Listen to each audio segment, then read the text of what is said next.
Okay, so this video is 1.5 hour long, and I've already kind of exhausting thinking about that. I need to do a voiceover over this, but don't worry, I'm not gonna run away from this responsibility.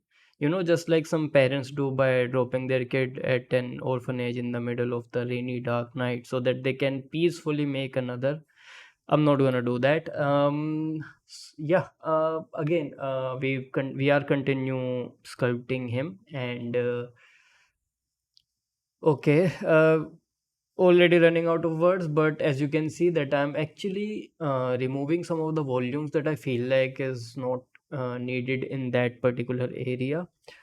And this is just what I'm doing. I've actually gone on to adding and subtracting volumes now from the silhouette, but that does not mean that I'm not gonna start adjusting the silhouette. Basically, definitely gonna do that, but right now I am kind of doing the both. I am working on the volumes, and I'll actually try to explain each and everything that I am trying to do. As you can see in this area, I felt like that it needed more volume, so I have added it. Okay, so there was a cut, and I'm sorry for that cut. Actually, the thing that I've done was I've just smoothed out that area, and I'm re-adding the volume. So that's what I've did. I don't think there is anything else that I've done in between that cut. I don't know why that cut was there. I think I've lost the recording or something, or maybe I've gone to do something else and forgot that I actually need to do a continuous cut, but it's okay. I haven't really done anything that is that important. I've just smoothed out that part actually. So, okay, just like I'm smoothing it right now, that's what I've done. And yeah, again, I am just looking at the volumes. Let's see what I'm gonna do next. Again, this is a voiceover, so I have no idea what I'm gonna do, but you can see that I feel like that the volume needs to be removed from this particular area, so I am doing that. And yeah, volumes and silhouette is basically I'm doing both. Previously I was just doing the silhouette, but yes, now I am adjusting the both, so that's just how it is. And yeah, I'm just looking at this stuff. As you can see, I am kind of going on the forehead, I think, by yeah, I am adjusting this volume. As you can clearly see, if you know your anatomy, in the skull, if you were to look at a skull, you can see this volume pretty easily. And that's what I'm adding right now. If you were to look at a skull, you can clearly see this volume. So that's why the references are pretty important actually. If you're doing a likeness, maybe have some anatomy reference at your side as well. It's just gonna make you realize why that particular volume is there, and it's gonna make sense. Because it's gonna make sense, maybe it would be easier for you to add that particular volume. You know what I'm saying? So yeah, right now I'm actually adding this line, as you can clearly see in the reference, or I have not. I've actually undone it. Okay, that's embarrassing. I had no idea that I'm okay. Okay, I'm re-adding it. Okay, cool. I thought that I'm just gonna embarrass myself, but yes, I am re-adding it. Now in this case, I feel like that the angle is not correct. So I think in the future I'm gonna adjust it. Obviously, like everything that I'm doing right now is not final. You definitely have to adjust that in the future. So yeah, that's what I am gonna do. Is there anything else? Yep. Okay, I feel like that the eyes are a bit closer, so I have just adjusted the corner, like the outer corner of the eyes, and push it out a bit. But yes, right now I'm adjusting the corner of the eyes. There is nothing that I feel like I need to commentate. Like literally, I'm running out of word. I don't know what to say right now because I'm doing pretty repetitive work. Like this is gonna be a problem, in the future. We're gonna do pores, and pores are also pretty repetitive. Once you start adding the pores, the process is going to be the same. So I'm just gonna get kind of frustrated over the voiceovering thing. Like what I'm gonna do now, like what am I supposed to say now? So Yes, the process is pretty repetitive, and I sometimes just feel like, dude, I have no idea what to say. So yes, I'm gonna find that myself in that particular situation pretty often while recording this course. But yes, as you can see, like I am adding these images, trying to put the model in the same angle and then figure out if everything is working or not. And in this case, as you can see that the wrinkles are going out, so we need to push that back in a little bit, like the outer wrinkle actually, not, or maybe, oh sorry, not in, not push in. I think we need to push these out. What am I saying? I've just, okay, I think we need to push the wrinkles out because that's what I'm doing apparently. Okay, this is getting weird. I had no idea that I'm gonna say this, but yes, we need to adjust the wrinkles, and yes, the better way is to just create a mask and then just push this part out. You know, there are multiple ways of approaching the same thing. You know, every artist have different way of approaching the same particular result. So it is totally up to you. Like I'm using clay strip. Maybe you are not. Maybe you don't really like clay strips. Maybe you like draw brush. So you can obviously use draw brush. I'm not saying that you have to use the clay strip brush. Whichever brush you are comfortable with. In this case, I've used the mask and then pushed the eye out. You can obviously do the same thing, and like no one's gonna judge you, trust me. Like I've seen artists, I think Kentermel, I think uses inflate brush if I'm not wrong, and Danny Mac, not Danny Mac, Daniel, what's his name? I've forgotten. Daniel I actually have forgotten the name, but there are artists that uses draw brush, there are artists that uses clay strip brush, and there are artists who also uses clay brush. So you can just use whichever brush you like. It is totally up to your own preference. Just make sure that you are comfortable using it and you are getting the result that you want. Sometimes you have to change the brush according to the situation. So for example, if I want to create I don't know, maybe like for example in this case, if I would have had to create a crease, I would have used the draw sharp brush. For example, right now I'm using it. Wow, I mean, okay, that was not intentional, but I've just shown you what I would have done.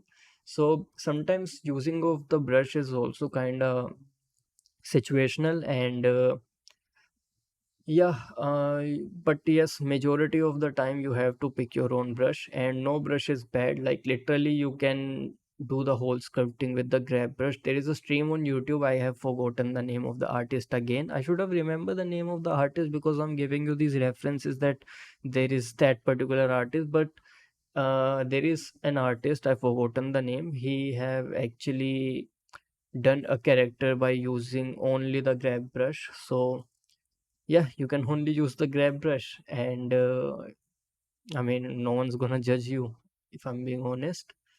So okay, as you can see, I've already done the eye, but I'm revisiting it, and this is not, trust me, this is not gonna be the last time I'm revisiting the eye.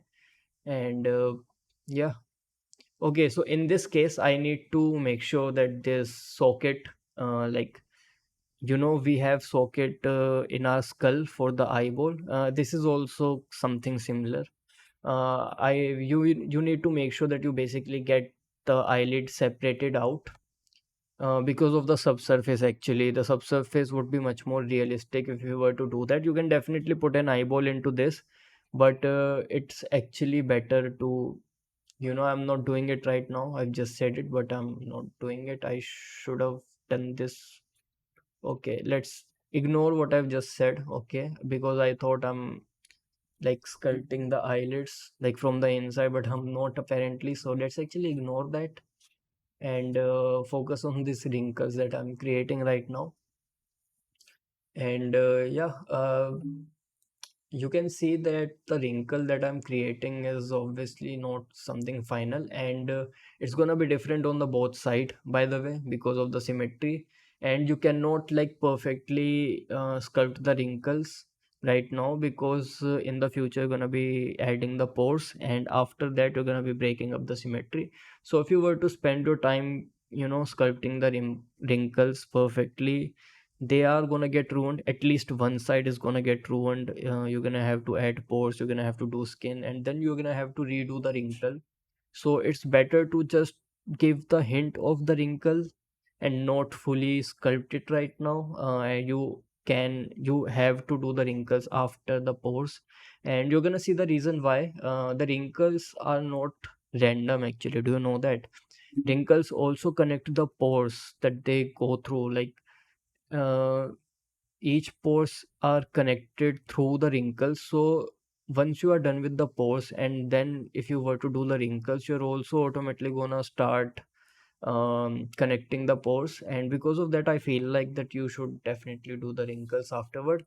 Okay, so in this case, as you can see in the reference, how much in the face was, so I've tried doing that, but it didn't really worked out, so I had to undo it.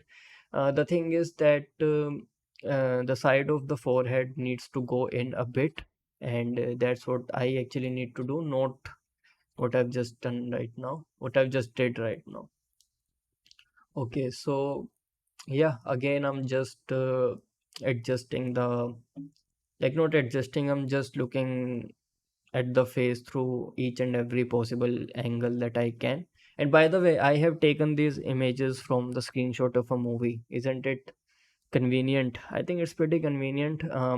It's like one of the best way to take the references out, because you don't really need to get the skin details out of a reference, especially if you are only looking to do the likeness. I mean, likeness is not about the skin details.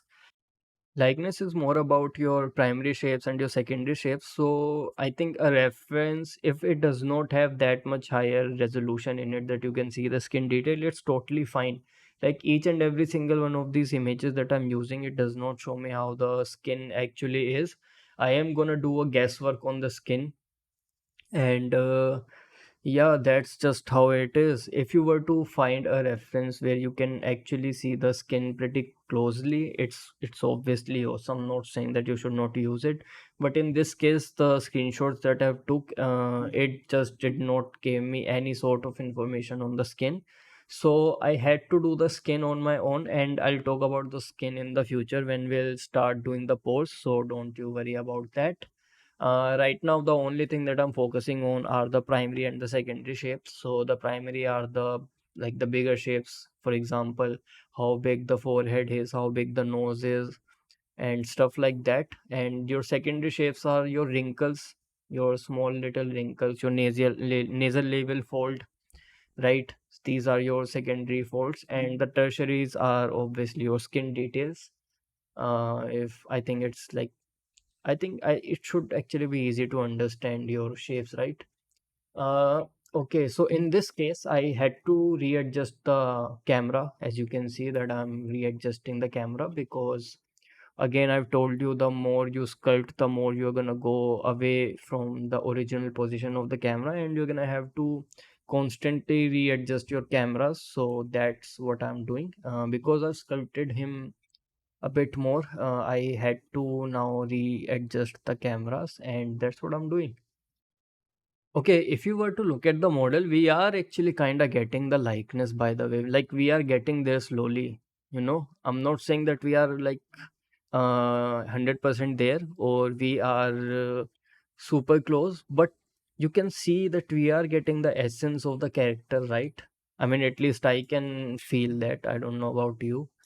So yeah, we are going in the right direction. That's what it hints us. And we just have to keep on adjusting. We're just gonna have to keep on improving each and everything. And yeah, we are just gonna be there in no time. Actually, in a little bit of time, but yes, we are gonna be there. And now we need to do some of the anatomy stuff. If you have seen the skull, you can see that this part is actually a little bit of concave. Now, I'm not gonna do the concave thing entirely. Right now, I am kind of exaggerating this part, because in the future, I am gonna be adding the skin layer. So Yes, if you were to do a little bit of exaggeration in your start, like right now, this is pretty early phase. I have been keep on saying it, even though we are in the third video. I think this is the third video, right?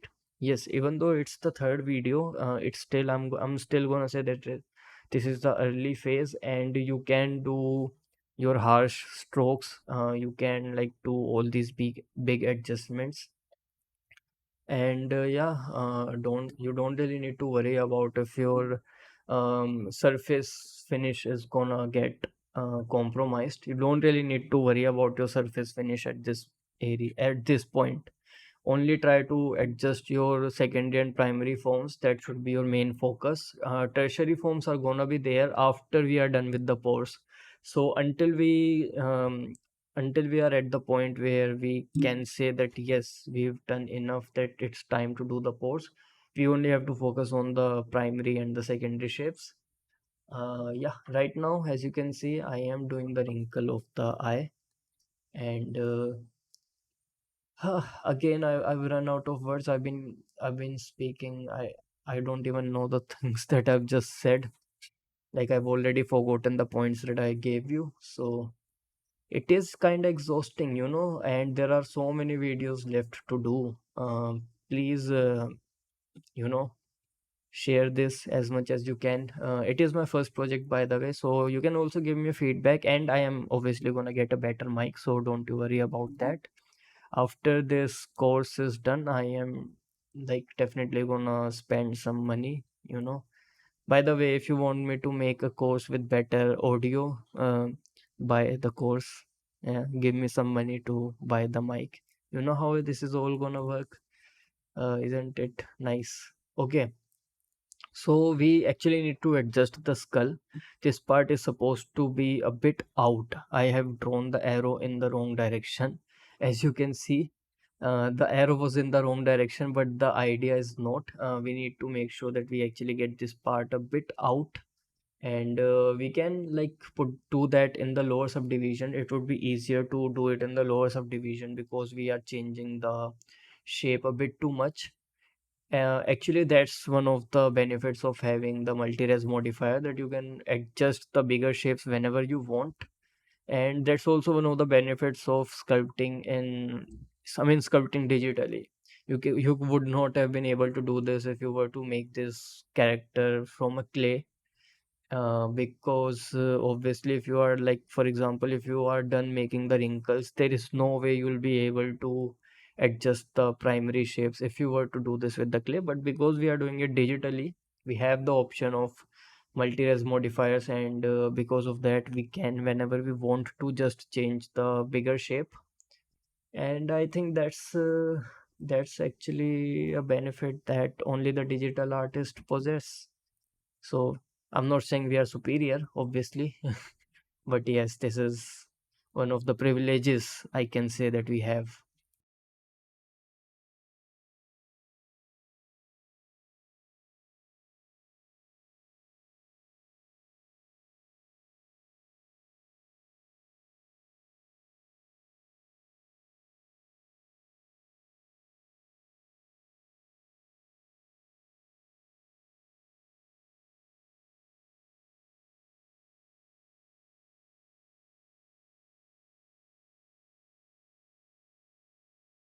Okay, we are definitely getting the essence of likeness, by the way. I don't know if you can see it, but I can definitely see this, like the essence that I have. And we need to give this gap in between. And trust me, right now I am talking about this gap, but right now I am just gonna sculpt it, but I am gonna revisit this area again and again and again. So yes, this is again a process that you need to accept, that you won't be able to do it in one time. Maybe if you are a better sculptor, some people are so much more talented. I personally think like that. I am kind of a slow sculptor. I still need more practice. I still need like, what do you call it, a bit more knowledge actually, to do all of this stuff a bit faster. But yes, I definitely can do produce a decent result, I feel like. So I'm not really that like ashamed of myself, but yes, I am definitely a slow sculptor, and it takes time for me to go like to achieve something, like for example this gap. I could have like added this gap pretty fast, but the thing is, if I even if I were to add the gap, I feel I would not have been satisfied with it, so I would have been revisiting it again and again and again. And that's why it takes time. That's why I personally take time. Maybe if you are someone who can sculpt your forms pretty quick, you would not have been taken that much amount of time. But in this case, as you can see, the nasal labial fold is supposed to go over the back part of the nose, as you can clearly see in the reference. So that's what I was talking about, which you obviously didn't hear. But yes, right now, okay, okay, so I have moved the model. That was kind of funny. But yes, as you can see, the nasal labial fold is supposed to be in the front of the back part of the nose, and that's what I'm looking at right now, and that's what I'm adjusting. And also from the side view, you can see that we've adjusted the nostril, like the shape of the nostril, but from the front view, it have totally destroyed the model. So like you can see that the nose is kind of weird now, but it's okay. We are just gonna keep on adjusting it from every side so that it would start looking a bit better. And I think I need to drink some water now. If anything were to start happening, I'm just gonna continue doing the commentary right now. Let me just give me a minute to take a sip of water, okay?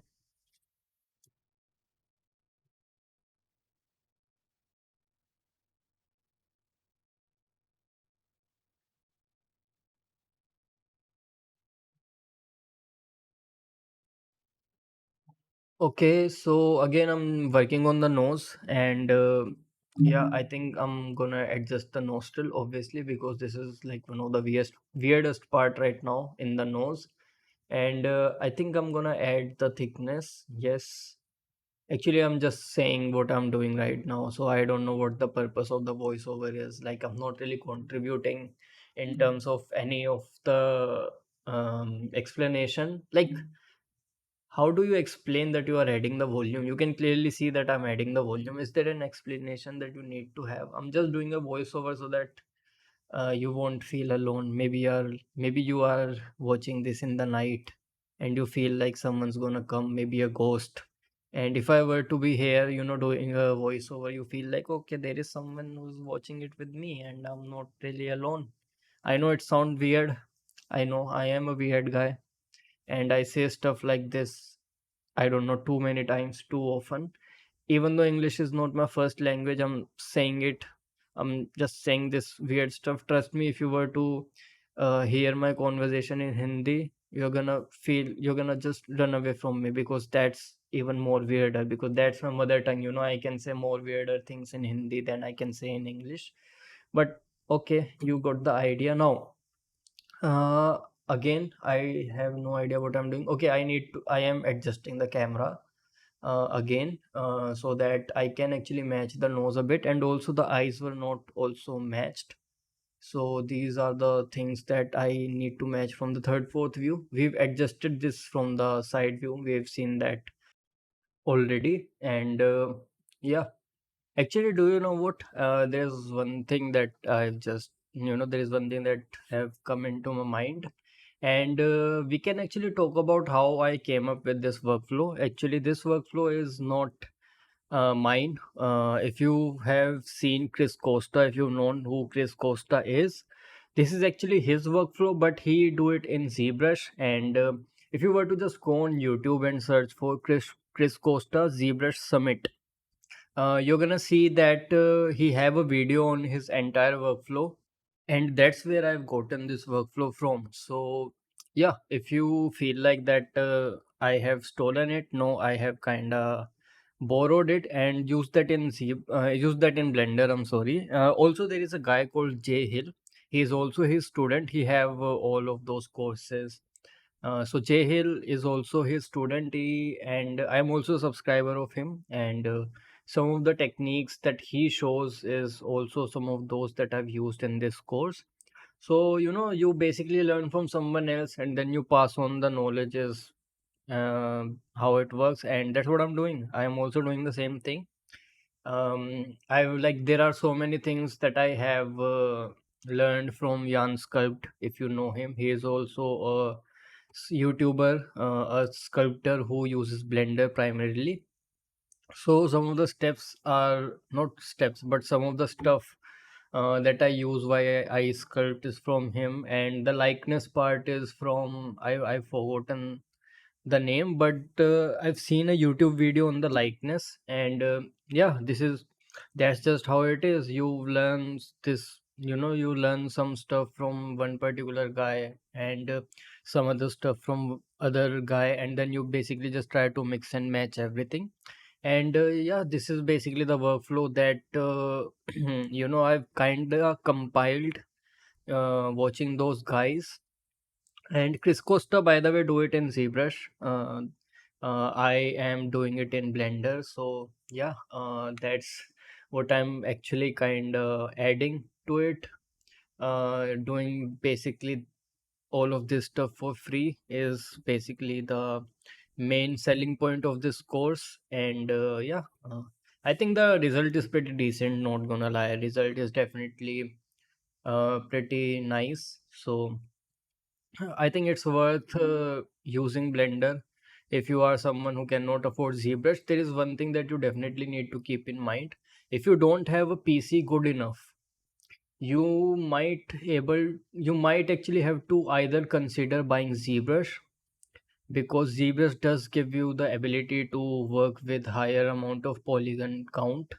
And if you have a PC good enough, like I have a pretty good PC. I think Blender does actually work, but I would still say ZBrush in terms of polygon performance, like you can have a billion of polygon literally in ZBrush. I mean, obviously there is a special tool for it, but you technically can have a billion polygon and ZBrush would still not lag. I mean, in terms of performance, no one can beat that.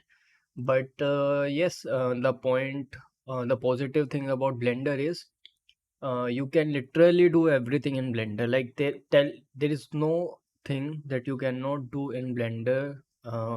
Like for example, from sculpting to texturing to lighting to rendering, you can actually do everything.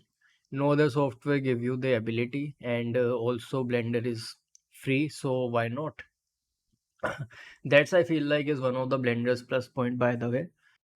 Okay, now that I've talked about Tres Costa, I'm again gonna run out of the things to say. But yes, let's talk about the things that I'm doing right now. Again, I'm like working on the nose. I've been working on the nose pretty long now, and you can clearly see that how slow of a sculptor I am. I can give you the result. I've already talked about it, but it just takes time.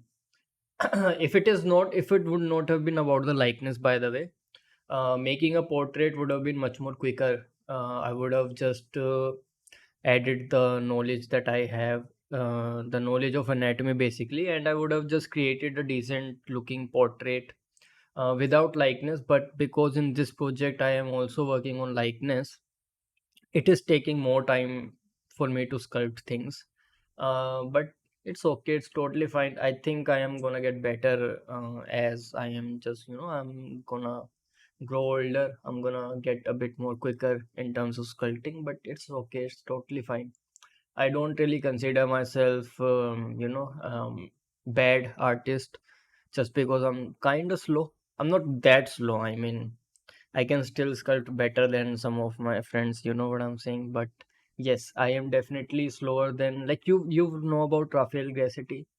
He sculpts things so quickly. Like, I mean, I've seen some of his videos on YouTube. He have a YouTube channel, and the speed that he have through which he sculpt things is phenomenal. I mean, he really get the things pretty quickly. Like he make things look cool in no time. Like if I would have been doing the same thing, it would have taken me at least 3 to 4 times more time. You know what I'm saying?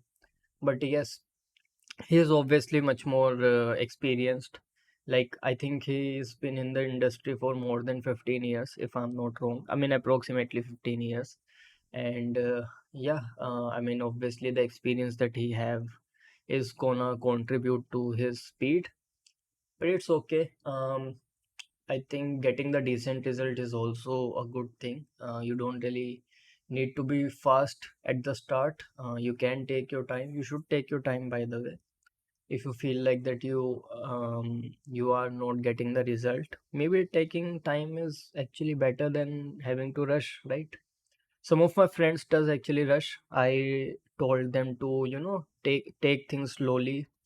Look at your references, try to match everything, but they sometimes don't do that, and it's okay. It's totally fine. Everyone have their own way of doing things, so I don't really force them to do it my way. But yeah, right now you can see that I'm like adding the volume in the nose, like the outer part of the nostril, because while I was adjusting it, it became kind of thin, so I had to re-add this volume, and that's what I've did. So again, you can see that I'm focusing on the silhouette, and these are the only two things that I'm gonna focus on: silhouette and your forms, your volumes. I've already talked about it so many times. Like, what else can we talk about? Because right now what I'm doing is pretty repetitive. You can see the volume on the nose that I'm trying to add. So this is not really something that I actually have to explain it to you. Um, yes, you can definitely see this volume, this silhouette. I can see so many of the mistakes right now while I'm doing the voiceover, but obviously I cannot like go in the past and then change it right now. Obviously I'm gonna change all of those stuff, but okay, it's cool. It is so weird to like watch yourself sculpting something and then doing a voiceover, by the way. Like, it is actually so weird. Huh. What else can we talk about right now? I mean, other than me just matching each and every possible thing, because you already know that's what I'm doing. So which movie do you like? Recently, I think Marvel have picked up their pace. Guardians of the Galaxy 3 is have just released, and I've watched it, and it is pretty awesome. Like, it was not a disappointment like some of the previous movies of Marvel. After No Way Home, I feel like Marvel was kind of going downhill, but I think with Guardians of the Galaxy, they've actually picked up the pace, and I really liked it. Marvel, whenever Marvel used to release a movie, me and my friends, they all get together to watch it, and that was a good time. But now Marvel was just not releasing good of a movies. But yes, Guardians of the Galaxy was definitely a W for them, and I really liked it. I don't know if you liked it, and I don't even know how long is it gonna take for me to edit this course, and like after how many days you're gonna be able to watch this course. But yes, I am gonna talk about that stuff because why not? Right now, I feel like there is nothing else to do. Explaining why I am adding this is just I'm just looking at the reference, and there's nothing else that I can say. It is more about you just looking at the sculpt and realize why I am adding or removing the volume. Other than Marvel, do you watch anime, by the way? If you are not watching anime, you are missing out on one of the best storylines out there. And yeah, Attack on Titan is about to end. I think only one episode is remaining. And yeah, obviously one of the best stories that I've seen in a while. Actually, the plot, the twist in Attack on Titan is one of my favorites.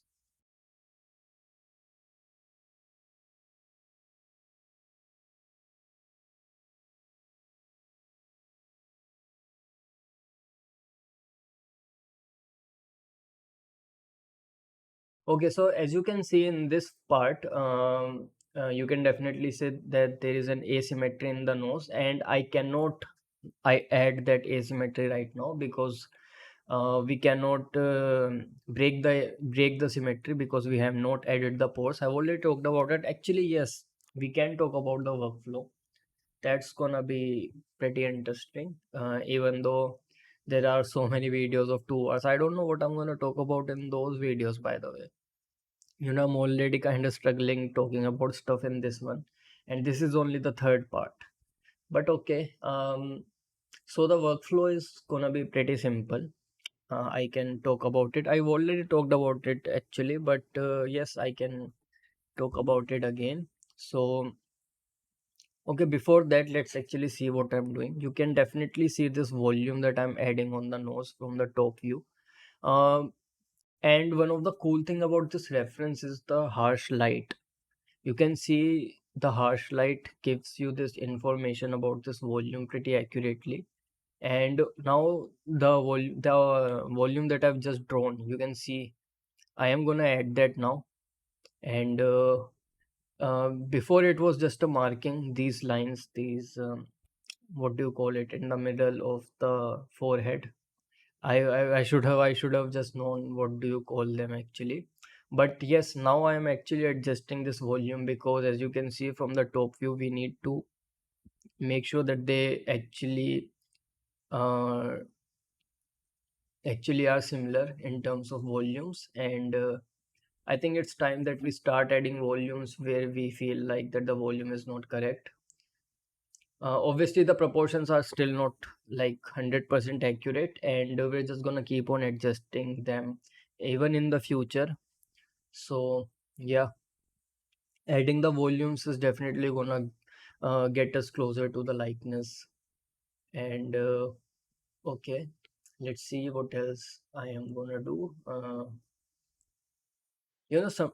Every artist have this weird habit of rotating its model in every direction to see if it is working or not, and I do it. And whenever I'm doing that, I kind of feel so weird doing a voiceover over it, even though it is like only the beginning. I actually do it a lot. Like you're gonna see in the future, I'm gonna just for 10 seconds just gonna do a quick rotation of the model to see if it is working or not. And it is actually kind of necessary to do it. You have to make sure that it is working from every direction.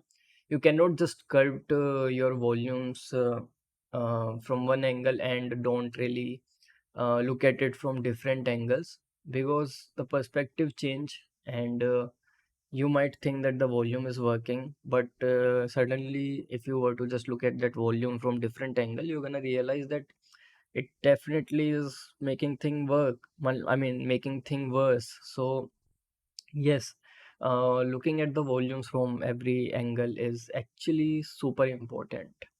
Jan Sculpt is basically the guy who have taught me this, so I'm not gonna I'm not gonna take away any of the credit. If you follow him, he always say this. And yes, it definitely is an important thing to do. Okay, let's see. I am gonna add another reference, obviously. Okay, what I am actually kind of curious what I'm gonna do next because this is a voiceover. So, okay, things that I'm looking at. Okay, adjusting this volume more. I mean, makes sense. You cannot be, you always need to make sure that the volumes that you are adding, you need to revisit them, because once you go from once you like look at those volumes from different angle and you adjust them, you like I've already talked about it so many times that you have to make sure that they work from every angle. This is one of the most important thing to do. And now I'm just trying to change the matte cap to see if the matte cap is basically working better or not. Right now, I feel like that there is this harsh light in this area, so I'm just trying to make it a bit soft. Okay, so in the jaw part, there was this concave area, so I've just added some volume to make it a bit flat. And yeah, I am only just looking at the reference and trying to adjust as best as I possibly can. You can see that I am like again trying to put the model in the same angle as the reference and then trying to match it.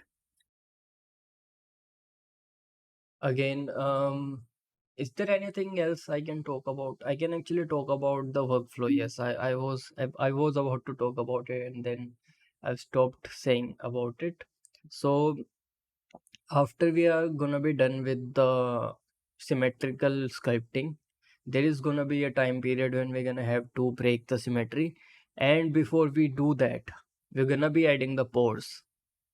And after the pores are done, there are two, we are gonna have two or three options. We can actually just start working on the skin, even though I don't really recommend doing that. Or you can start breaking the symmetry and work on the asymmetrical wrinkles and asymmetrical volumes that you have. I think that is the workflow that I personally feel like is better, and also that is the workflow that we are gonna be using in this course. And after that, after we are done with the pores and the asymmetry, we are gonna be working on the skin. So for the skin, we need to make sure that the directionality of the skin works. You know, there is a direction to the skin. So for example, in this case, because he's an older guy and he have these nasal labial wrinkles, the direction of the skin is going to be from the nose to the jaws, the nose to the jaw, basically the jaw line that he have. Because of the gravity, his skin would have been, you know, his skin would have been hanging, and the spores would have been stretching from because of that. And I'll show you the reference. I'm just talking about it right now because I don't really have anything else to talk about. But yes, that is going to be the direction of the skin. If you were to look at the same area in a younger guy, because the skin is not going to be hanging because of gravity, his pores are going to be much more rounded, and there is going to be the skin direction is going to be kind of hard to figure out. But yes, in this case, because he's an older guy, it would be easier for me to figure out the skin direction, and I'll show you that in the future. So after the skin, like you can do the wrinkles, by the way. The asymmetrical wrinkles are gonna be the part of doing the skin. I mean, it is totally up to you. It is a digital software and you can just like do your own thing at your own time. Like even after the skin, you can just change the primary shapes, you can change the secondary shape. So these are not rules that I'm talking about. These are obviously my workflow. Maybe if you were to feel like that you have a better workflow, you can just do that. But yes, after the skin, we are gonna be adding the wrinkles as well. Maybe simultaneously. I forgotten. I think we have added the wrinkles simultaneously, and once we are done with the skin, that's gonna be pretty awesome. We're gonna have to go back one subdivision to the 12 million polygon. And also, once we are gonna be doing the pose, I'll show you how, if you have a weaker PC or a slower PC, or maybe not that powerful of a PC, how you can sculpt that high resolution of a mesh in your computer. I'll actually show you the method. Actually, the method is pretty simple. I can just talk about it. You can just how, what do you say it? You can just hide the mesh that you are not working on, and just only focus on the area. And that way blender don't really need to calculate the whole face. It can only calculate that particular part which is not hidden, and it is gonna make your performance a bit better. And in that talking, I've totally skipped out on the part of ears. Yes, we've started sculpting the ears. Now the thing about ears is, if you have seen the render, which you obviously did, the ears are not that visible, right? And I already know about that the ears are not gonna be visible. So I personally, in this case, I'm not gonna like give that much amount of time in the ears. The only thing that I'm gonna worry about on the subsurface scattering of the ears. So I am gonna make the ears a bit thinner, and you're gonna see that in the future, by the way. But yes, the ears are not gonna be super detailed because I knew it already that the hairs are gonna be covering the ears. So you can obviously cheat, right? This is a cheating if you were to think about it. Like, already knew that we are not gonna be seeing the ears, so I haven't really spent that much amount of time. You can obviously cheat at the back of the head if you really want to. You don't really need to like add pores, obviously, because you're not gonna be seeing it. You don't really need to paint that part because you are not gonna be seeing it again. So these are some of the things that I feel like a digital artist get for free. Like, if you cannot see that in camera, just don't work on it, right? And I'm gonna do the same thing with the ears. You're gonna see in the future that the amount of detail that every other body, like not the body part, but every other part of the face has, ears are not really gonna have that. And the reason for that is, again, we are not gonna be able to see the ears. And yeah, that's basically the reason. I am still adjusting it, like I'm still sculpting it, because there needs to be a base, I mean, you technically can see just a little bit of ears behind the hairs. So the ears still need to look a bit decent. I'm not saying that you should definitely not work on it, but yes, you're gonna see that I'm not really gonna adjust the ears a bit.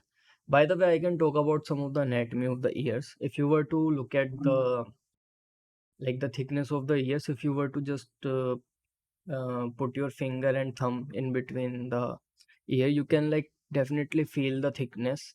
And you're gonna see in the future I am gonna try and achieve those thicknesses, like not thicknesses but thickness. And yeah, that's what I am gonna be doing in the future. And I feel like that if you are buying this course, you already know how the ear works. And if you don't, let me just explain it to you. The inner part of the ear is basically consist of a Y. Because we are looking at the right ear, the Y is basically flipped, as you can see. Like, I cannot draw the Y that we have right now, but you get the idea. I'll create a beginner course if you really are someone who are struggling with this beginner stuff. I am gonna create a beginner course, and trust me, I'm also gonna take the name of the muscles and everything so that it would be easier for you to understand. In this case, I have not done that because I feel like this is much more of an intermediate course and not a beginner.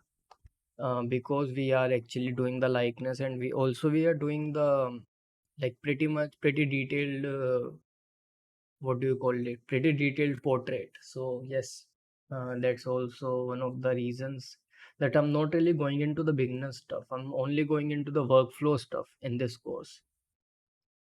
Okay, so after the years, I am again running out of the things to say, but cool. Let's see what else I am actually gonna work on. Oh, you can see that this inner part of the ear is actually outer than the. You know what I'm saying? This inner part of the ear is basically going out in the x-axis. So that's what I'm gonna do. I've also, like, you can see in the reference. So this is what I'm doing. I should have like masked it a bit better, by the way. But it's okay. It's totally fine. You can just smooth this part out. Um, yes, I am gonna be thinning it out, and you're gonna see it in the future how. And the reason is, I've told you, if you were to put your thumb and your index finger in between, like your to check the thickness basically of your ears, you'll realize how thin it actually is. And I am gonna be adding that thinness. Like, I am gonna make sure that the thickness of that particular part is not like not super thick, because I really want that SSS. Even though in the final render we cannot actually see that SSS, I thought that this is gonna work better when we'll render it out, but it's okay, it's totally fine. Even though in the end we were not able to see that, I still for some reason have gone for it. Okay. Now you can see the shape of the ear, like the part that I'm adjusting. You can see that it is coming out right here, and that's what I'm trying to do.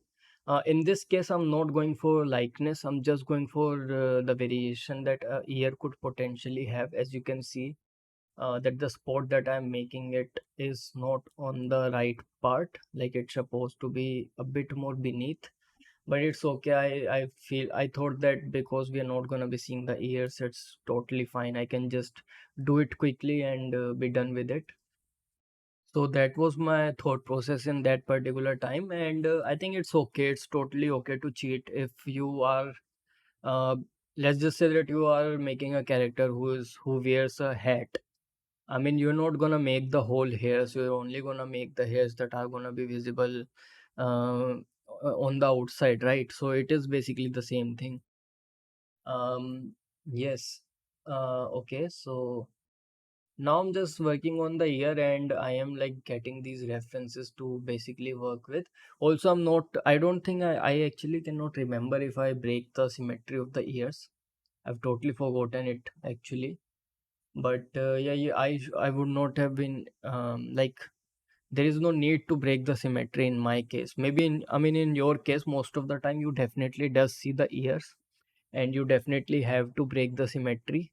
Actually, I've just realized because ears are not in the center, it can totally work without the symmetry. Oh, sorry, with the symmetry, because you cannot really compare the ears side by side because you cannot like see them up close. So I feel like ears are one of those things that could definitely work with the symmetry on. But yes, I don't even remember if I have actually broken up the symmetry. I am actually kind of exhausted now. That's why my words are kind of breaking in between. But I am gonna try my best to not go away or run away from the voiceover. So yes, I am gonna be here.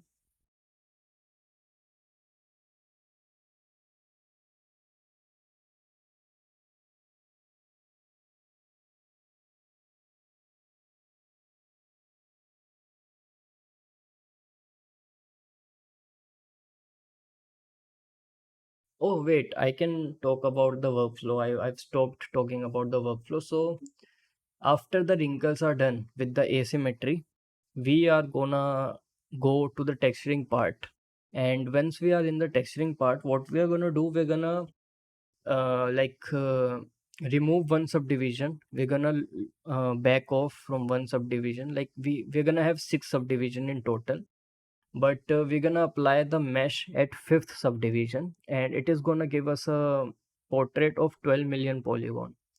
And that 12 million polygon is not gonna have any sort of multi-res modifier, and the reason for applying the multi-res modifier is gonna be you cannot actually paint on each and every single polygon.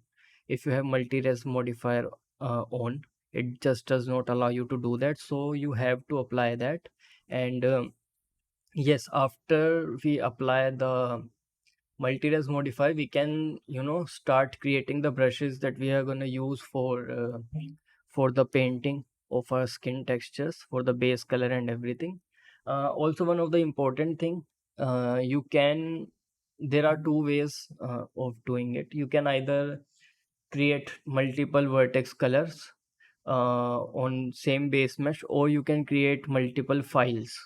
In this case, I have created multiple files because I am a dumbo. I could have just used multiple vertex colors, but actually it's color attribute now, if I'm not wrong. I think it's color attribute now in newer version of Blender. But yes, you can just use multiple color attributes or multiple files. I've used multiple files, which I feel like is kind of a dumb decision to do, but yes, you can. And once we are done with the colors, we are going to be baking those colors into the texture map, which are going to be 4K UDIMs or 8K UDIMs. I've forgotten it. We are going to see that in the future.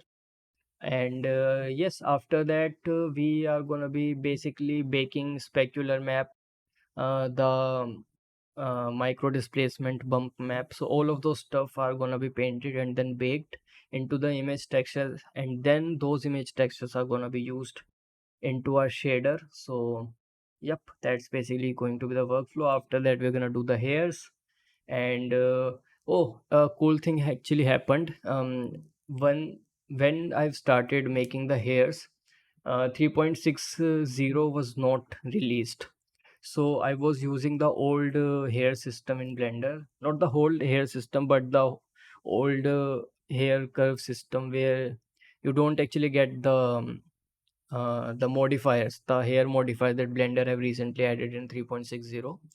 So I was using the older version, and after I am done with the eyelashes and the eyebrow, Blender have released the 3.60, and I was like, lol, damn, they could have just released that in the past, and I would have used that in the eyelashes and the eyebrows, but it's okay. After they've released the new hair system, like not the hair system, but the new Blender version where they have blend hair modifiers in it, I've actually used that to create the hairs on the head, on the beard, and on the mustache, and also the peach fuzz was also made from that hair system. So yes, it's pretty awesome actually. It was just released recently, and I've also used it on this project. So you might be able to learn the workflow of using that hair system as well. Actually, not might. You will see how I have used the new hair system in that, and I think that's actually pretty awesome, right? Okay, so right now you can see I'm trying to give that thin part in the ear. After I am done sculpting, I am trying to make the ears a bit thinner so that it would be easier for the light to pass through the ears, and to give us that feel of subsurface scattering.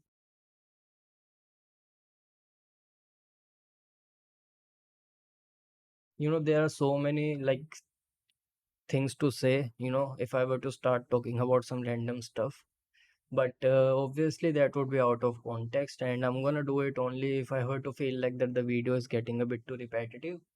But right now, as you can see that like I'm adding that volume that you can see in the reference. I really hope that you can see in the reference. By the way, I should have used the draw brush here, or maybe not. Is it that important? Like you can see the volume that I'm adding, right? I don't think that a draw like annotation is required here.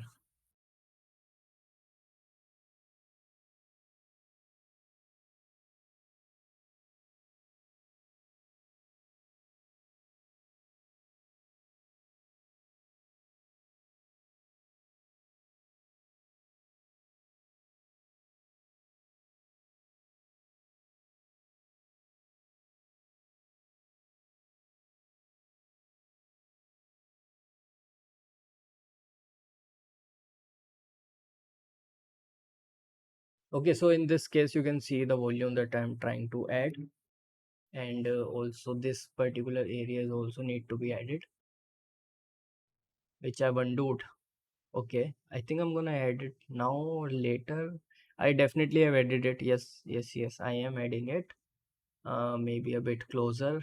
Definitely a better decision from my past self. Oh yes, there is one more thing I've forgotten to do, and that is to close up this mesh from beneath, which I'm gonna do in the future, by the way.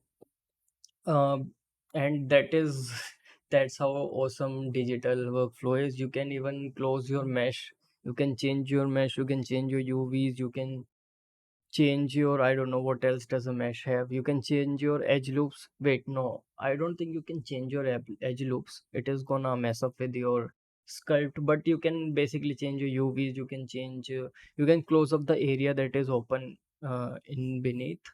So these are some of the things that you can change, and I think it's pretty nice that way. Oh wait, I am just gonna do it right now. Oh guys, trust me, I had no idea that I'm about to do it. Okay, I had zero clue. Okay, so something's gonna happen. As you can see that the mesh is kind of weird now. So I am gonna undo it, And the reason that this happened is because I have no idea why that happened. For some reason, okay, now I'm gonna do it again. And I am using grid fill, by the way. I've used grid fill. So just in case if you are wondering how I have added those faces, you can just use the grid fill to do that. And yeah, after that, as you can see, I've just gone back to sculpting and nothing have changed. If you would have added a edge loop, it would have definitely created a mess. You can like try doing that. But yes, I kind of was scared to even add those faces because I know that multi-res modifier is actually kind of weird. And if you were to just add an edge loop in between, it just does not calculate that perfectly and gives you weird results.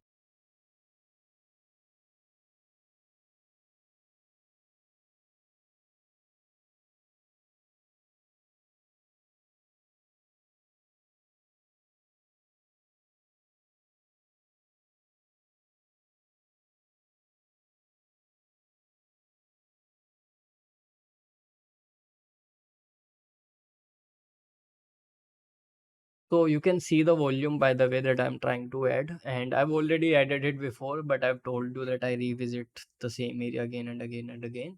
So this is actually me revisiting this area again. I am definitely gonna revisit it multiple times in the future. So yes, I don't know why I just cannot get the volumes right in the first time, especially if I'm doing the likeness. Like uh, that's just how it is. Maybe you are a better sculptor than me.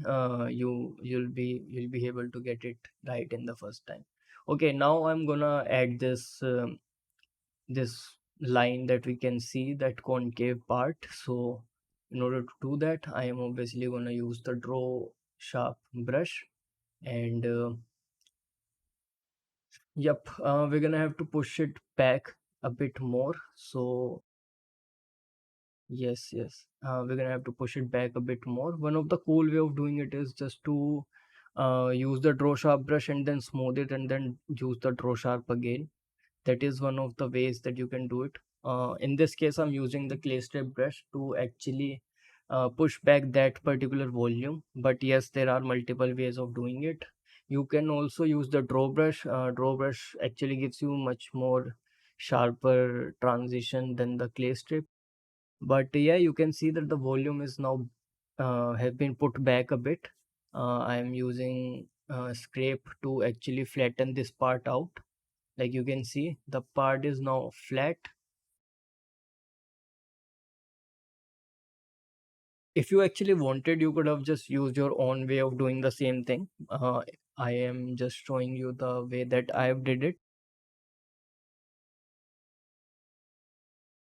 There are like, again, I've already talked about it, but there are multiple ways of approaching the same thing, and this was just my way. Maybe if you are comfortable with your own, just use that.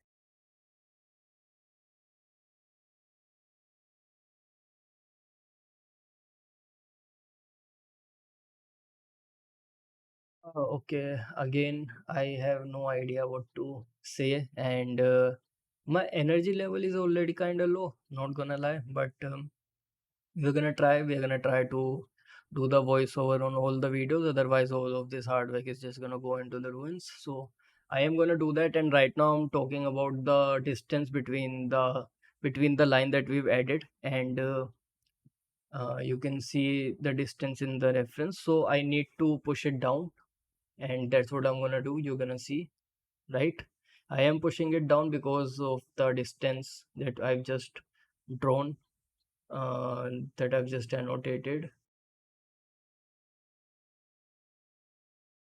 So the distance that I've drawn is basically what I'm expanding, and now I'm just gonna add it again. Like that sharp line is gonna need to be added again, and yeah, let's do this. Okay, yep, adding it again. Parts like this actually makes me realize, like, you can already see what's happening, what I need to commentate or do a voiceover. But yeah,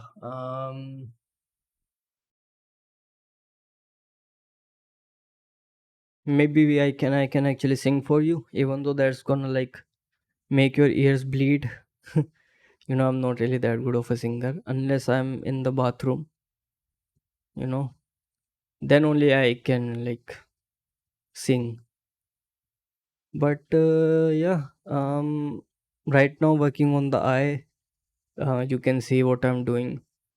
I am thinking right now that I've already exhausted so much with this voiceover thing. How in the hell I am going to, do this thing over the 40 plus videos? Like, this is gonna be a nightmare. Like, I've already kind of wanna give up, but it's okay. I think I can just chill and relax. I already need to talk on this thing. Right now, what I'm doing, I think that this edge is not that sharp. Is it? I mean, from this reference, you can see that this edge is not that sharp. So that's why I'm removing it. Oh, right now, I actually remember this part. I actually wanna increase the thickness of the eyelid. That's why I'm creating a mask. And now I'm just going to push the eyelid in a bit so that there would be thickness in the eyelid. Right now, we had no thickness. So that's what I'm adding right now. And yeah, this is actually going to make the eyes look a bit better, obviously. And there is a socket in the eyelid, as you can see. You need to make sure that you have that socket, otherwise, your subsurface scattering is might actually look weird, by the way. So try to have that thickness in your eyelid, and it's gonna make it look so much more better with the subsurface. Okay, so now I actually am removing this wrinkle for some reason. Maybe I wanted it to be a bit in, I think. By the way, I have not actually talked about it. You can, if you want to, just ask me any question if you want. Obviously, you can just text me on Udemy or you can text me on my YouTube comment section. You can text me on Instagram, by the way. I'll actually put the link of all of those platforms in the text file, so you can actually just search me wherever you want to. Also on the Facebook, yes, Facebook is still actually is going on. It still haven't gone extinct. So yes, Facebook is also one of those platforms. But yeah, right now, as you can see, I've removed the wrinkles and I'm re-adding it because again, I thought that it actually needed the I it needed to be a bit better. Like I'm saying better, but the thing is that I didn't really like the first one, so I'm just like redoing it again. And you can see one of the things that I am looking at right now is how the wrinkles are going back to the eyes. You can like see, okay, so in this particular view, the eyes are not at the right position. Eyes are actually a bit in front, so you cannot technically put the wrinkles that back in the head. If you were to just only look at this reference, by the way. So yes, these are also some of the things that you need to look at. Um, yeah, again, pretty repetitive work. I actually have seen so many of the likeness courses. I am now realizing like if they are all in real time, like this one is at 150%, I'm not gonna lie. If they were at real time, what do they talk about in all of those courses? I'm actually kind of curious now because I'm literally running out of things to say. And yeah, the only thing that I can say is that you can see that I am adjusting it because you can see it in the reference. I mean, come on, dude. I have no idea. If I've been doing something differently, obviously there is something to commentate on. But right now, I'm just literally matching the images. I mean, not images, but the sculpt with the references. And yeah, that's basically what I'm doing. But yeah, we are definitely gonna go to the sculpt to the pores part pretty soon. I think I'm gonna have to check that, by the way. Once I'm done doing the voiceover on this one, I'm gonna see how long does the sculpting goes on before we start adding the pores. So yeah, I mean it is obviously not close. I can clearly see that we need to definitely go a bit closer to the likeness. So yes, right now we cannot even think about breaking the symmetry. It is just way too off right now. You can see all these. By the way, you can see all these primary shapes in the reference. If you want to, you can add those before the pores, but I don't recommend you. I've already talked about it because whenever you add these shapes, it is better to have pores so that you can also simultaneously connect them and. If you were to just connect those pores, the skin is going to look much more natural. And I am going to show you that process in the future. Obviously, right now, if it is not making sense, don't worry about it. All of this is going to be covered in the future, all of the skin part. And all these little details, all these small lines that you are seeing on his face, I personally feel like that you should do after the pores are done. You can add bigger details, you can add bigger wrinkles, but yes, for the smaller wrinkles, you should definitely wait until you are done with the pores. Yeah, right now I'm only just adjusting this wrinkle that you are seeing, by the way, on the eye, on the corner of the eye, actually little bit above from the corner.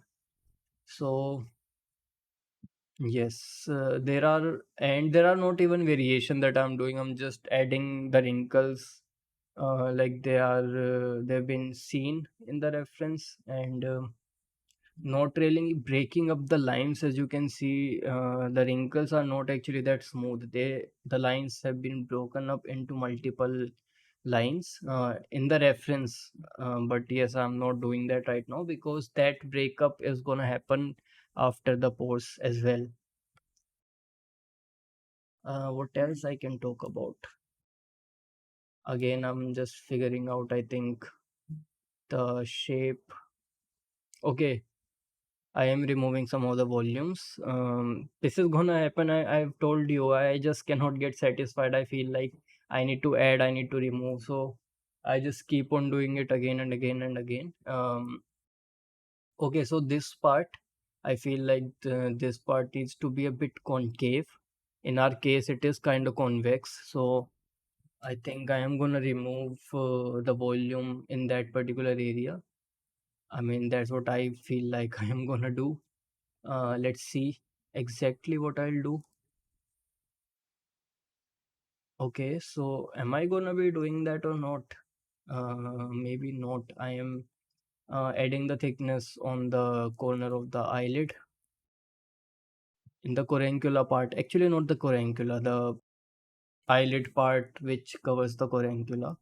Corancula is the corner of the eye, that pink reddish thing that you see at the corner of the eye is called a corancula. So that's what I'm doing. And yeah, I am kind of adding that concave thing, but not in the right place. I mean, we are gonna do that in the future, I think.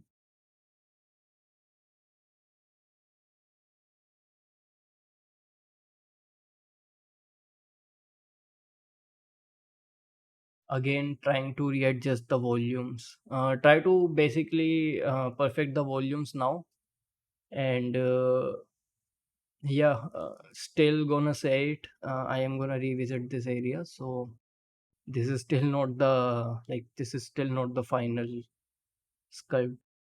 At least in that particular part, I am definitely gonna revisit it.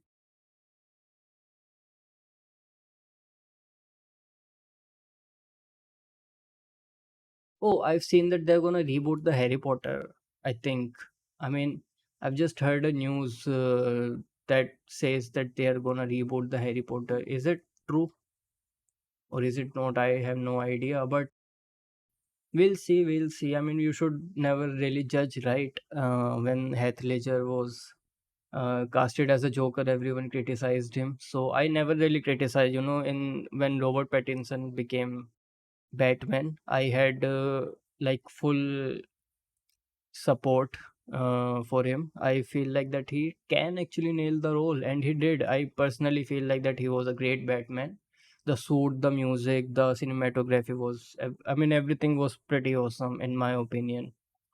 Uh, Maybe some people think that the movie was boring, but I personally feel like that movie was actually pretty good. And yeah, you should never really judge a character, not a character, but an actor, just because the actor who came before the guy did better, like pretty astonishing job, right? So you should never really judge. So yeah, we are gonna see how the new Harry Potter franchise is gonna do. Maybe I could be wrong. Maybe they have not rebooted it, but there was a news of some sort, and yeah, I really hope that they actually use the modern. Actually, they already had pretty good VFX if you remember it. Even though the first Harry Potter movies came out in, I actually cannot remember when did the first Harry Potter movie came out, but let's assume they came out in 2003 or 5 approximately. And the VFX was actually pretty good. I could be wrong about the year of releasing, but yes, they never really had the VFX problem. But yeah, they I am excited kinda if they were to, literally make the Harry Potter movie. The thing is that the story is gonna be same though, right? What is there anything different they're gonna do or not? I don't know. We're gonna have to see. Is there anything else going on in the world of animation or in the world of, I don't know, world of politics? I guess I can talk about politics, but this is not the right place, right? I think it's better to talk about animation or something like that. Hey, what's the new Pixar movie coming? Do you know that? I have no idea. Like, what's gonna be the next project of Pixar? This is just random stuff that are coming out of my mouth because I have no idea what to say. Like, I am readjusting the volume on the nasal labial fold. Right now, I feel like that nasal labial fold needs to be adjusted in terms of silhouette a bit. And okay, I am removing this area. Okay. In the reference is looking in the left, if you were to look at him from his perspective, so we cannot rely on the eye. This is one of the important thing that you need to make sure that you are taking care of. If your character's mouth is open, if your character is basically not looking straight, don't really use that particular area. So for example, if your character's mouth is open, or if he's smiling or she is smiling, I mean, you can also be sculpting a female. If the person is smiling, don't really use the mouth for your references. If you are making a neutral posed character, in this case he's looking left, so I'm not really going to use this reference for the eyes because the eyes are going to be a bit distorted.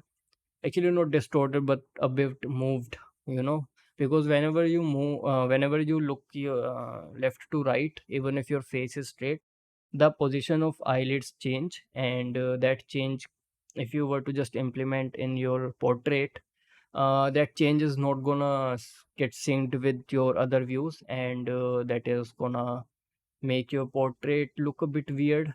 So yes, don't do that. Again, smile. If your character is smiling, don't use the mouth area for your references. um yeah, I mean, we are definitely getting there, right? I really hope that you can see how much we have progressed, and I personally feel like that we have definitely gotten a bit decent. If you were to just go to the start of the video, he was not even looking like a human. Right now, he is at least looking like a human. I know that there are so many things that needs to be done, but yes, we are definitely getting there. Now I'm adding the cheekbones, and you can see this. Yep, you can see this concave shape. So I had to fill that particular part, and that's what I did. Um, Now let's see. So the nose is definitely asymmetrical, you can see, but we cannot break the symmetry yet. And We're just gonna keep on sculpting until we are happy to see. Okay, so this is a lips reference. Actually, I was kind of hesitant to use this because usually what you are seeing right now in the reference is how the lips is supposed to look. But for some reason, his lips does not have this volume that I'm just adding in his mouth. So I was like, should I add this volume? Because if you were to just look at a normal lip, you're gonna see this volume everywhere. Like not everywhere, but in each and every single person. But for some reason, the guy that I'm making, his name is Amitabh Bachchan, by the way. Uh, if you were to feel like that it's hard for you to pronounce Amitabh Bachchan, you can just call him Amit, right? Amit Ji is what everyone calls him. That's his nickname, or Big B. Big B is also his nickname. Because he's pretty tall. He's like one of the tallest actor in the Bollywood. That's why his name is Big B. So Amit Ji is like much more what do you call it? Much more respectful name, because in India, whenever you want to give respect to your elders, so you basically add Jig in front of the name. So Amit Ji is basically what most people call him, because he is obviously older and a senior actor in the Bollywood. So yeah, instead of saying him, he, that, yeah, we are just gonna call him Amit Ji, and that's what I was talking about, the face set part. Previously, you can just draw a little bit of section and then grow that particular area. So this is what I've just done here. I really hope that you understood what I've done, because it really went out pretty quickly. You can go back if you really want to and see what I've just done. So I've just drawn a face set and then I've just grown it, and that's how I was able to get a mask. By the way, if you were to have your cursor on the face set, you can just press H and it is gonna hide everything else, and you can just solely working on that particular area. So this is pretty nice tool to have in your arsenal. If you want to isolate some part, you can use face set, and those face set does not even get removed. Like for example, if you are using a mask, that mask would have gone if you were to just press alt M, and then you would not be able to get that mask back if you wanted that mask to be back after a little bit of time. But with the face set, you literally have a permanent mask there that you can sculpt on top of. So I think that is one of the coolest thing about face sets. You can see the face set is always going to be there, and I can just adjust whatever I want. Okay, so now you can see the volume, like the shape, the silhouette that we have. So we need to add that, right? And right now, what I'm gonna do, I'm gonna mask everything and then unhide the bottom lip area. And now I have inverted the mask. So now I can just adjust the upper part, and the bottom part is just gonna be masked. So this is what I'm doing right now.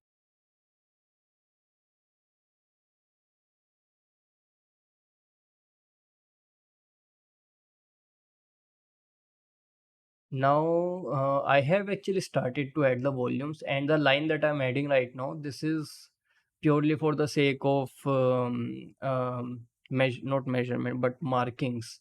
I kind of like to have these lines. This does actually make the character look awesome.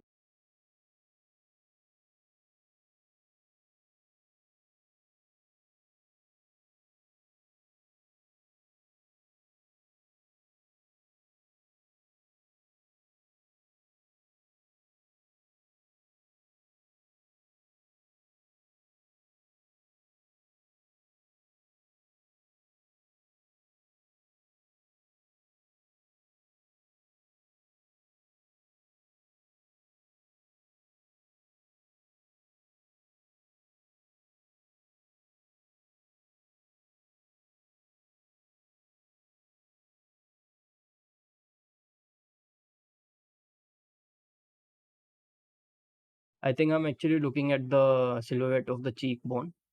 Yeah, yeah, I'm definitely looking at that. Okay, so I'm decreasing the opacity of the camera so that I can actually see the model a bit better. Yes, yes, that's definitely what I'm doing. You can see that we are actually matching it a bit better now, right? I mean, it's not 100% accurate because of the focal length error and me adjusting the camera error, a human error basically. So it's like super hard if you were to do it like this, but yes, we are definitely closer to the reference now, which is pretty awesome. Um, so we definitely have this part a bit flat, so I need to push this back a bit.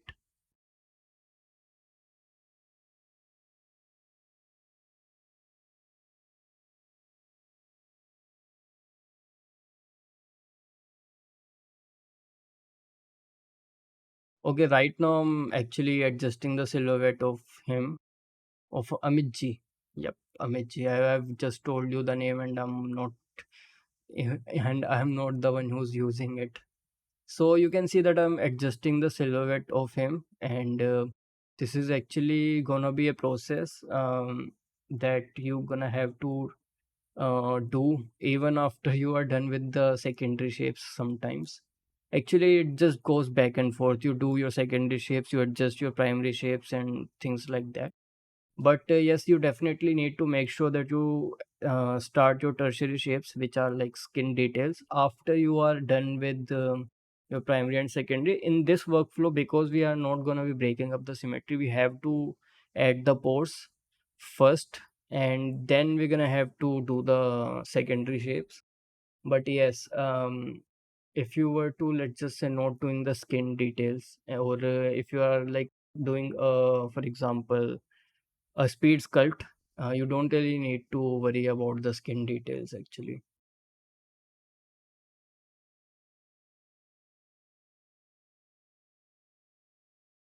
You can see it is not matching, so we're gonna have to match that. And yeah.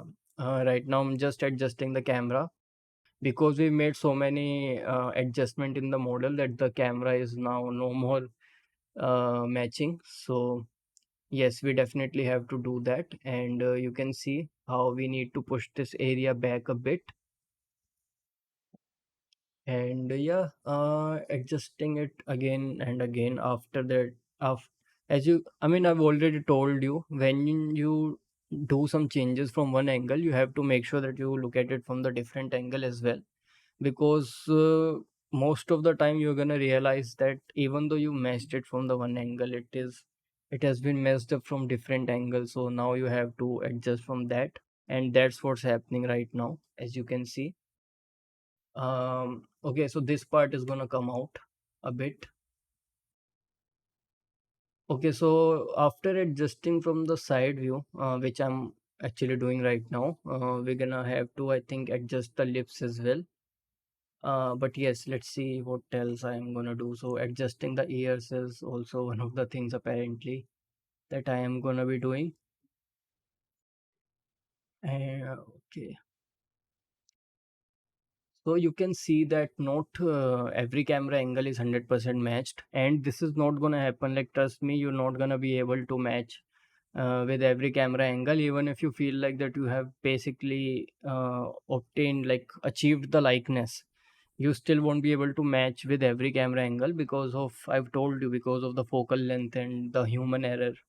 So it's totally fine. Like, cameras should actually be only used for your primary shapes, but yes, the volumes and some of the secondary shapes needs to be sculpted only using your eyes, your brains, and your judgmental skills. Let me take another sip of water.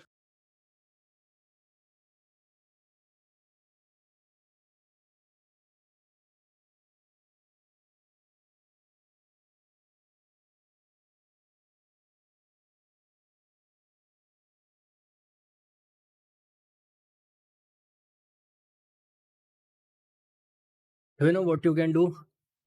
You can pause your video and just drink a glass of water. It's a good advice, trust me. Water's never gonna harm you unless you drown in it. Yeah. No, water can definitely drown you, not harm you. Water can definitely harm you. Okay. But drinking doesn't, unless you are drinking the sea water. it can harm you.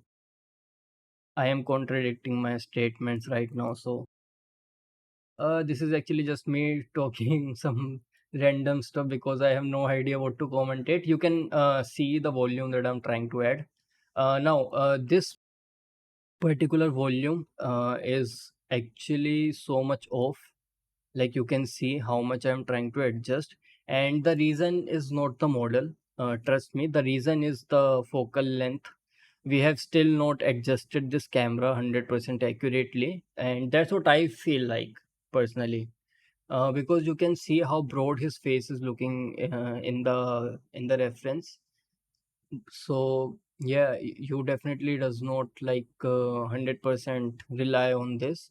If you feel like you have to push this back, like push this out, like the outer area of the eyebrow, you can. In this case, I did actually have pushed this out, but I think I have undone it after, or maybe not that much. Let's see what I'll do in this case. But as much as I remember, I know that I pushed this out and then I just undo it. I think, but we'll see. We'll see. I am adding these volumes, so I think I don't know how much I added. By the way, okay. So this is totally the anatomy part that I feel like I had to add. Sometimes when you do like over exaggerated forms like this, it does make it clear how the shapes are going on. In this case, the shapes are definitely not working, at least in my case. So I think,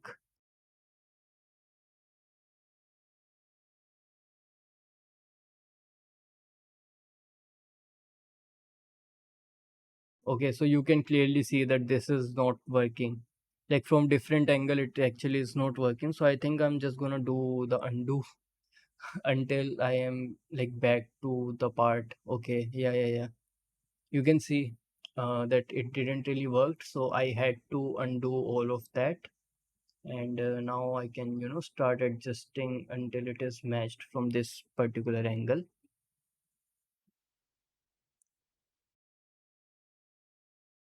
So now I had to push this out from this angle, even though we've actually pushed this in. And that's what happens. The smaller angles like this are actually just, create a big difference. If you were to just rotate it even more, you're gonna see that we have to push that particular part in. So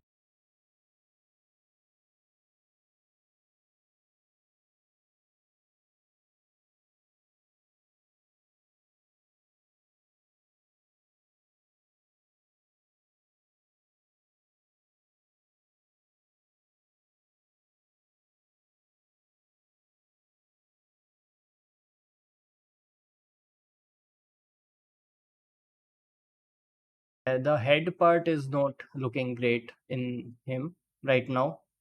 So we're gonna have to make sure that we actually get that part right.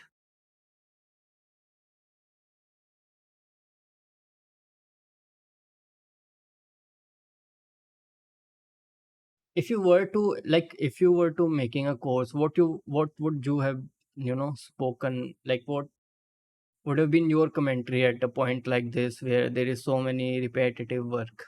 I am kind of curious to know, like, what you would have said, what you would have talked about. Let me know that in the comment, right? And now that the video is coming to an end, I am not really gonna do a voiceover, man. Come on, this is actually so, like, so exhausting to say. I had no idea that speaking continuously is gonna be exhausting.